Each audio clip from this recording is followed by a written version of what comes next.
میگم گنگ شما کیه؟ رضا شاه با پس کردنی تبعیدش کردن موریس. محمد رضا شاه چمدون به دست همش به فکر فرار بود. بابا ما داریم گنگا رو معرفی میکنیم. کیه گذاشته های تدوینیه؟ بابا ولش کن اینو بزن برین عقب مونده است این کلا. بعدی لطفا. گنگتون توماج صالحیه با یه چک به غلط کردن افتاد. گنگتون حسین رونقیه تا گرفتنش خودشو زد به موش مرده. گنگتون علی کریمیه که زنگ در جمهوری اسلامی رو نزده فرار کرد رفت اروپا. گنگتون کیه؟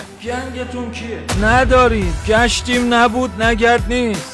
شما شخصیت گنگی سراغ ندارید، اما بیاید من بهتون یه شخصیت گنگ معرفی کنم که پراتون بریزه. سید علی اندرزگو 14 سال مخوفترین سازمان اطلاعاتی دنیا یعنی ساواک سر کار گذاشته بود، آخرم نتونستن زنده دستگیرش کنن. ما همچین گنگایی داریم. البته ناراحت نشو، بالاخره شما هم گنگی، از زیر پتو داری زحمت میکشی کامنت میذاری، مراقب باش دستگیرت نکنن. ماشاءالله.